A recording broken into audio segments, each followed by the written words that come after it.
Pada pertemuan sebelumnya telah kita membahas tentang bagaimana cara menjadi seorang MC yang baik, ciri-ciri MC yang baik, dan juga telah kita membahas tentang teknik persidangan yang akan ditampilkan di akhir video ini. Dan pertemuan kali ini kita akan sharing tentang mengenal peran moderator dan penulis dalam penyampaian materi dan diskusi yang biasa dilakukan oleh organisasi kemahasiswaan, organisasi pemerintah, dan juga organisasi-organisasi lainnya. Dan di akhir video ini kita akan sharing tentang mengenal proses penyampaian materi sesuai dengan tahapan-tahapannya. Oke, jangan kemana-mana karena kita akan bahas secara mendetail di dalam video ini. Tetapi sebelumnya itu sekiranya dapat ditekan tombol subscribe-nya demi perkembangan dan perluasan channel ini. Dan jangan lupa dinyalakan bel deringnya untuk mendapatkan notifikasi jika ada video-video terbaru dari saya selanjutnya.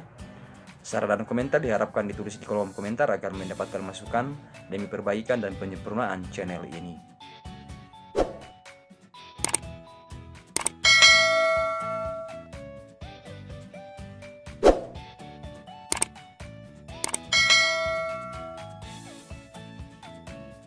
Dalam suatu organisasi, tidak terlepas dari program-program kerja yang harus dilaksanakan sesuai dengan periode kepemimpinan atau periode kepengurusan.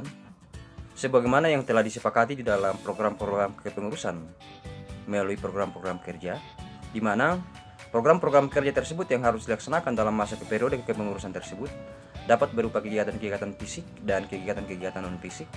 Dan kali ini kita akan sharing tentang kegiatan-kegiatan dalam bentuk non-fisik, seperti kegiatan-kegiatan penyampaian materi dan diskusi, yang di dalamnya terdapat peran dan fungsi dari moderator dan penulis, yang dapat terlihat melalui kegiatan-kegiatan organisasi kemahasiswaan, seperti latihan dasar kepemimpinan, serta juga dapat terlihat pada kegiatan-kegiatan yang dilakukan oleh organisasi pemerintah, seperti pelaksanaan musrembang tingkat kecamatan, tingkat desa, dan tingkat kelurahan, serta kegiatan-kegiatan sosialisasi dan kegiatan seminar.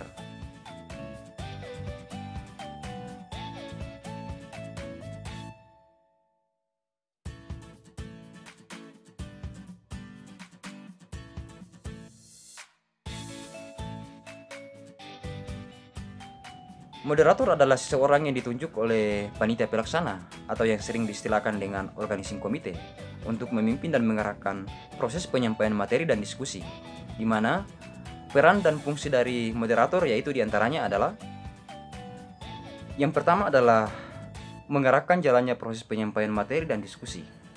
Kemudian yang kedua adalah mempersilahkan dan memperkenalkan narasumber.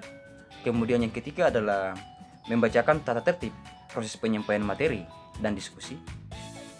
Yang keempat adalah bertanggung jawab atas kelancaran jalannya penyampaian materi dan diskusi. Kemudian yang kelima adalah memberikan kesempatan kepada narasumber untuk menyampaikan materi. Yang keenam adalah membuka sesi tanya jawab atau proses diskusi dengan memberikan kesempatan kepada peserta untuk menyampaikan saran dan usul sesuai dengan materi yang dibahas. Kemudian yang ketujuh adalah memberikan kesempatan kepada narasumber untuk memberikan penjelasan atau umpan balik sesuai dengan saran dan usul yang disampaikan oleh peserta. Yang kedelapan adalah memberikan ucapan terima kasih kepada narasumber yang telah menyampaikan materi. Kemudian yang kesembilan adalah memberikan kesempatan kepada penulis untuk menyampaikan risalah sebagai kesimpulan akhir dari penyampaian materi.